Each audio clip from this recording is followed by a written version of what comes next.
अगर आप चाहते हैं कि अंबा म्यूजिक वर्ल्ड के वीडियो सबसे पहले आप तक पहुंचे तो लाल बटन को दबाकर चैनल को सब्सक्राइब करें और साथ में बेल आइकन के बटन को दबाना ना भूलें। प्रेम से बोली बाबा मटेश्वरनाथ की। अंबा स्टूडियो बोली बोली बाबा डीजे रितेश बाबू डीजे रितेश बाबू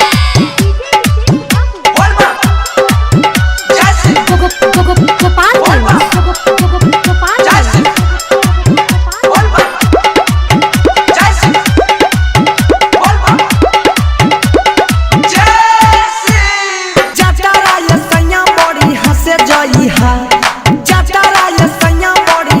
हमरा खाती देव घर से चूरी ले ले आई हा। हमरा खाती देव घर से चूरी ले ले आई हा।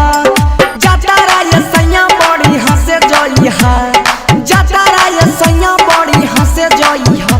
हमरा खाती देव घर से चूरी ले ले आई हा। हमरा खाती देव घर से चूरी ले ले आई हा। अंबा स्टूडियो डीजे रितेश बाबू डीजे रितेश बाबू Gopalganj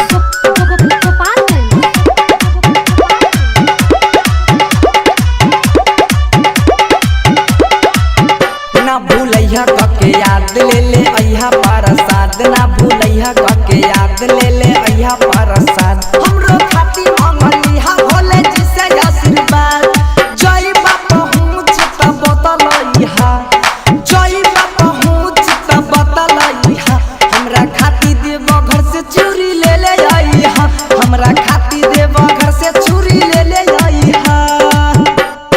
Amba studio music by पवन प्यारे डीजे रितेश बाबू डीजे रितेश बाबू गोपालगंज गोपालगंज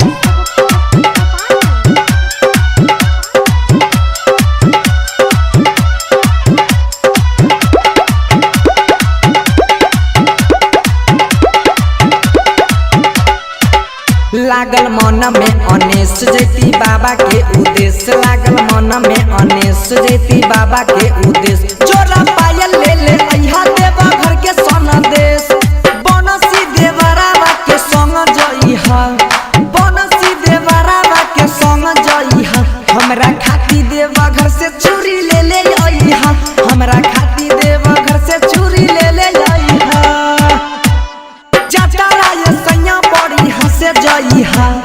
जाता राय सैया बड़ी हंसे जइहा। हमरा खाती देव घर से चूरी ले ले अइहा। हमरा खाती देव घर से चूरी ले ले अइहा। जाता राय सैया बड़ी हंसे जइहा। जाता राय सैया बड़ी हंसे जइहा। हमरा खाती देव घर से चूरी ले ले अइहा। हमरा खाती देव घर